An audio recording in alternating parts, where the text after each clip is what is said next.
प्रधानमंत्री ने कहा, भारत रक्षा निर्यातक की नई पहचान बना रहा है। श्री मोदी ने अलीगढ़ में राजा महेंद्र प्रताप सिंह राज्य विश्वविद्यालय की रखी आधारशिला।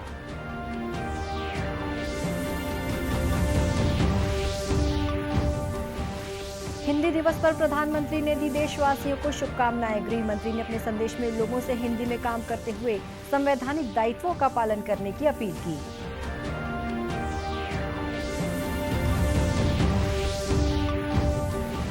महात्मा गांधी के ग्राम स्वराज की संकल्पना को बनाए रखने वर्धा की तर्ज पर नवा रायपुर में भी की जाएगी सेवाग्राम की स्थापना।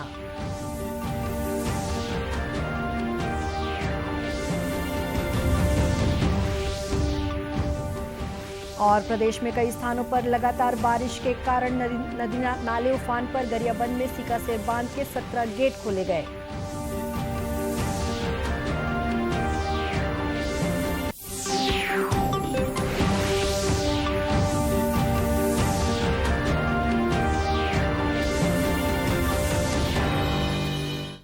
नमस्कार, आप देख रहे हैं दूरदर्शन समाचार। मैं हूं शुभ्रा भट्टाचार्य। अब समाचार विस्तार से।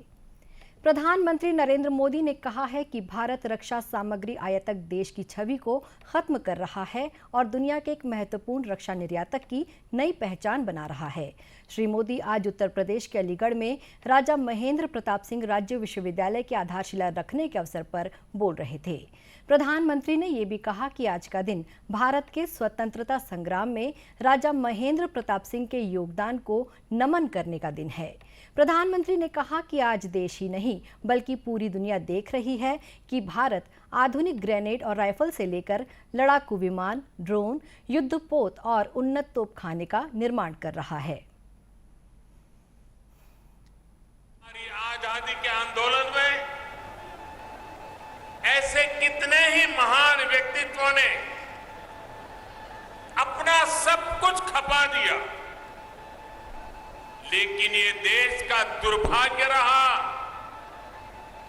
कि आजादी के बाद ऐसे राष्ट्र नायक और राष्ट्र नायिकाओं की तपस्या, इस तपस्या से देश की अगली पीढ़ियों को परिचित ही नहीं कराया गया। 20वीं सदी की उन गलतियों को आज 21वीं सदी का भारत उन गलतियों को सुधार रहा है। महाराजा सुहेलदेव जी हो, दीनबंधु चौधरी छोटूराम जी हो, या फिर अब राजा महेंद्र प्रताप सिंह जी,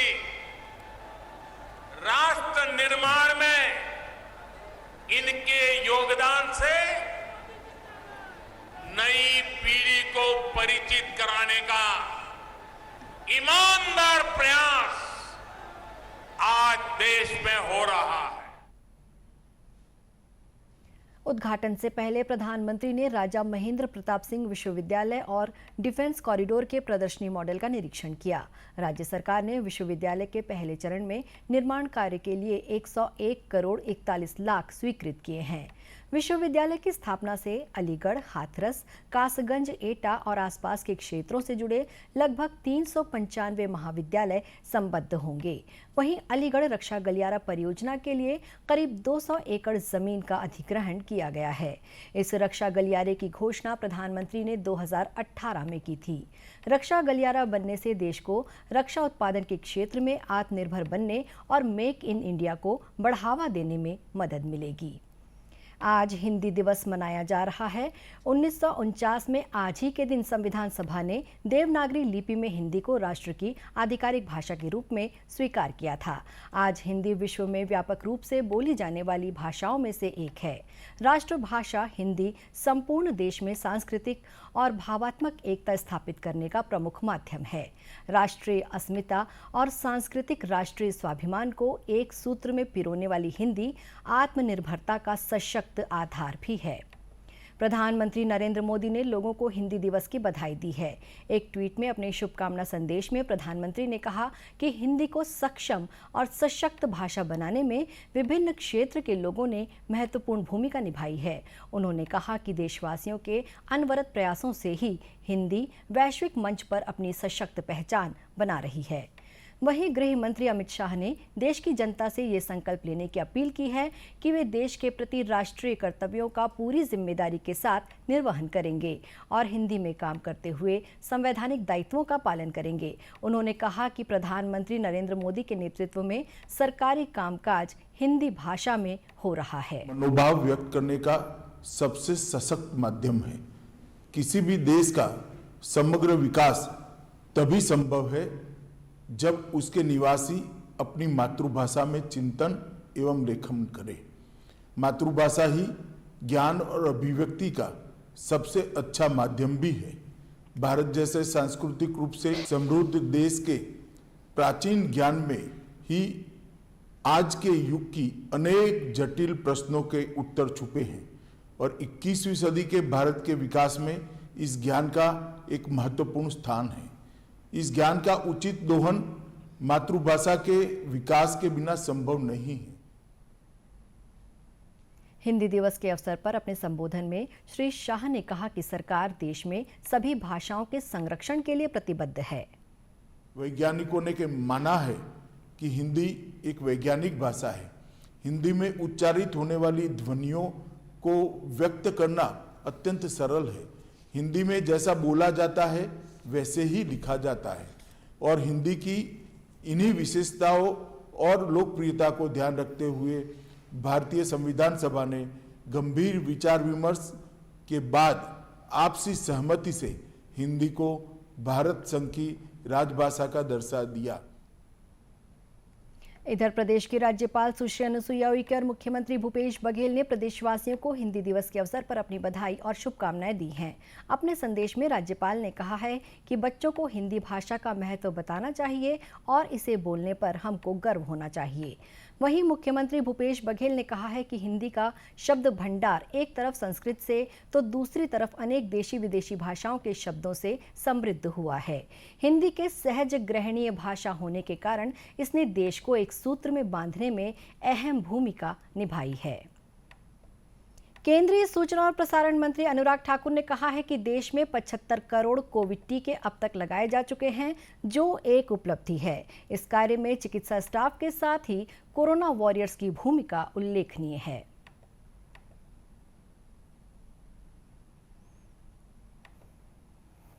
कोविड से जंग में कोविड को हराने के लिए टीकाकरण बहुत महत्वपूर्ण भूमिका निभाता है। प्रधानमंत्री मोदी जी के नेतृत्व में जहां भारत के वैज्ञानिकों ने भारत में ही मेक इन इंडिया का टीका करने का बनाने का निर्माण करने का काम शुरू किया, वहीं पर जन जन को मुफ्त में टीका मिले, वैक्सीनेशन हो, इसके लिए भारत सरकार ने पैसों का प्रावधान भी किया। मैं बधाई देता हूं टीका लगाने वालों को भी और लगवाने वालों को भी, कोविड वॉरियर्स को भी, कि उन्होंने टीका लगाने में भी प्राथमिकता दी और 75 करोड़ टीकाकरण होना अपने आप में एक बड़ी उपलब्धि है। मुझे पूर्ण विश्वास है कोरोना के खिलाफ हमारी ये जो जंग है, इसमें टीकाकरण एक बहुत महत्वपूर्ण भूमिका निभा रहा है। श्री ठाकुर ने कहा है कि केंद्र सरकार ने सभी लोगों के लिए निःशुल्क कोरोना टीके उपलब्ध कराए हैं। उन्होंने सभी नागरिकों से अपील की है कि वे कोविड रोधी टीके लगाएं, साथ ही ग्रामीण क्षेत्रों में सभी को टीके लगाने के लिए प्रेरित करें। आज़ादी के 75 साल पूरा होने के उपलक्ष्य में आज़ादी की लड़ाई के मूल्यों, सिद्धांतों, आदर्शों और महात्मा गांधी के ग्राम स्वराज की संकल्पना को बनाए रखने के उद्देश्य से नवा रायपुर में भी वर्धा की तर्ज पर सेवाग्राम की स्थापना की जाएगी। मुख्यमंत्री भूपेश बघेल ने इसके लिए करीब 100 एकड़ की जमीन चिन्हांकित करने के निर्देश अधिकारियों को दिए हैं। इसके लिए उन्होंने 2 अक्टूबर से पहले कार्य योजना तैयार करने को कहा है। इसके जरिए महात्मा गांधी के ग्राम स्वराज की परिकल्पना के अनुरूप कार्यों को आगे बढ़ाया जाएगा। प्रस्तावित सेवाग्राम में मिट्टी, चूना, पत्थर जैसी प्राकृतिक वस्तुओं का उपयोग करने के साथ ही छत्तीसगढ़ी शिल्प की कलात्मक वस्तुओं का उपयोग किया जाएगा। प्रस्तावित सेवाग्राम में गांधीवादी सिद्धांतों, ग्रामीण कला और शिल्प के केंद्र विकसित किए जाएंगे, जहां अतिथि विषय विशेषज्ञों द्वारा मार्गदर्शन दिया जाएगा। साथ ही वहां वृद्धाश्रम तथा वंचितों के लिए स्कूल भी स्थापित किए जाएंगे। इसका उद्देश्य पर्यटन के अवसरों को बढ़ावा देकर छत्तीसगढ़ की लोक कलाओं को प्रोत्साहित करना तथा वैचारिक आदान प्रदान के लिए छत्तीसगढ़ में एक विश्व स्तरीय व्यवस्था का निर्माण करना है। यहाँ विजिटर सेंटर सीखने, निर्वाह करने और गांधी के सिद्धांतों का स्मरण करने का केंद्र होगा। राजधानी रायपुर में बैडमिंटन अकादमी जल्द ही शुरू की जाएगी। ये घोषणा मुख्यमंत्री भूपेश बघेल ने की है। उन्होंने कहा है कि इसमें छत्तीसगढ़ खेल प्राधिकरण के माध्यम से अंतर्राष्ट्रीय और राष्ट्रीय स्तर के कोचों की नियुक्ति की जाएगी। साथ ही बड़े उद्योगों को स्टेडियम के रखरखाव की जिम्मेदारी दी जाएगी।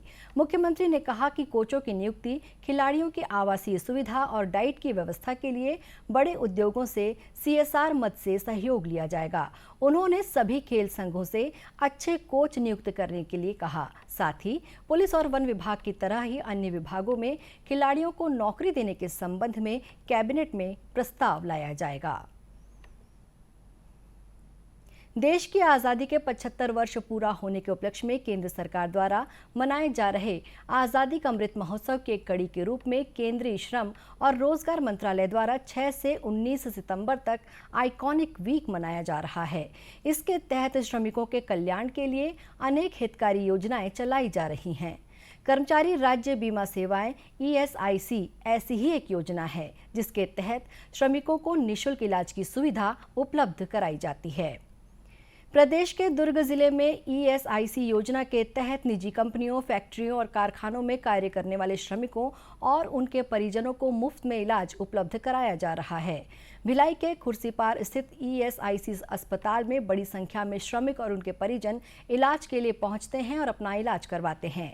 इस संबंध में श्रमिकों के परिजनों ने बताया कि उनके इलाज का पूरा खर्च कर्मचारी राज्य बीमा निगम द्वारा वहन किया जाता है। प्राइवेट हॉस्पिटल में बहुत खर्चा रहता है और लंबा लाइन के चक्कर में वो चक्कर काटते रहो, ये वाला सिस्टम हो जाता है। अभी सवेरे जाओगे तो शाम को मिलता है पर्ची, शाम को आना बोलता है, और यहाँ आओगे तो तुरंत का तुरंत हो जाता है। कारी मोहन मुरली, भिलाई में रहता हूँ। भिलाई स्टील प्लांट में प्राइवेट जॉब करता हूँ, जिसमें लेथ ऑपरेटर हूँ। और ESI का इलाज बहुत अच्छी तरह होता है यहाँ पे भिलाई में। फिलहाल दवाई वाई एकदम अच्छा सही शॉट मिल रहा है, कोई प्रॉब्लम नहीं होता है। लोगों को राहत है, प्राइवेट स्कूल हॉस्पिटल में जाना नहीं पड़ता है, पैसा लगता नहीं है, यहाँ ठीक लगता है। दवाई समय पर मिल जाता है, जो भी दवा।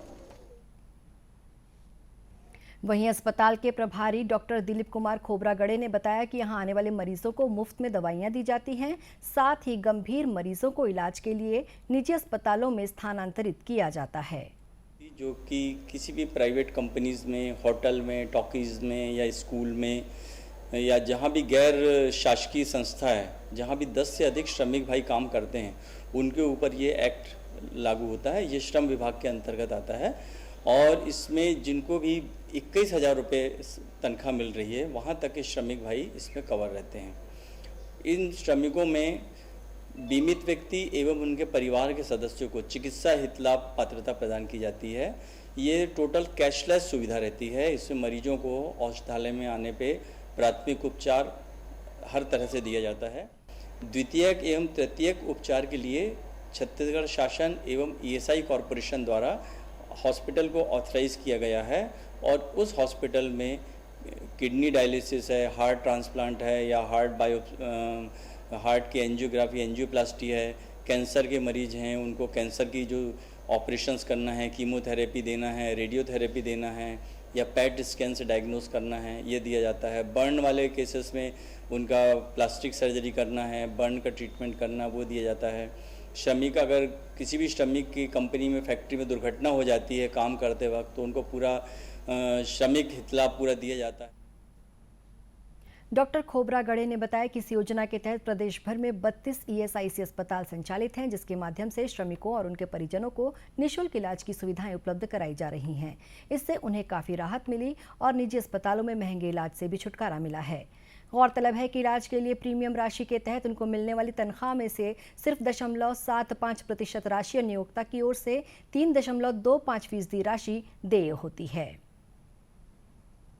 प्रदेश में कई स्थानों पर लगातार बारिश के कारण नदी नाले उफान पर हैं। इससे जनजीवन प्रभावित होने के साथ ही आवागमन भी बाधित हो रहा है। गरियाबंद जिले में 24 घंटों से हो रही लगातार बारिश के कारण करीब 100 गांवों में नदी नाले का पानी भर गया है। इससे लोगों को काफी परेशानियों का सामना करना पड़ रहा है। सीकासेर जलाशय के 17 गेटों के माध्यम से 20,000 क्यूसेक पानी छोड़ा गया है। इससे आसपास के इलाके जलमग्न हो गए हैं। वहीं आसपास के इलाके में लोगों के फंसने की भी सूचना है, जिन्हें रेस्क्यू करके बाहर निकाला जा रहा है। जिले के मजरकट्टा गांव में चिखली नाले में आई बाढ़ से 2 लोग बाढ़ में फंस गए, जिन्हें राहत दल ने सुरक्षित स्थान पर पहुंचाया। इसी तरह कई गांव का जिला मुख्यालय से संपर्क टूट गया है। जिला कलेक्टर नीलेश क्षीरसागर ने कहा है कि बाढ़ग्रस्त इलाके में फंसे हुए लोगों को निकालने के लिए राहत दलों को तैनात किया गया है। इस बीच मुख्यमंत्री भूपेश बघेल ने प्रदेश में हो रही बारिश के मद्देनजर जलभराव होने पर नगर निगम के अधिकारियों और कर्मचारियों को निकासी की व्यवस्था करने और बाढ़ प्रभावित इलाकों में राहत दलों को सतर्क रहने के निर्देश दिए हैं। इसी के साथ ये समाचार बुलेटिन समाप्त हुआ। नमस्कार।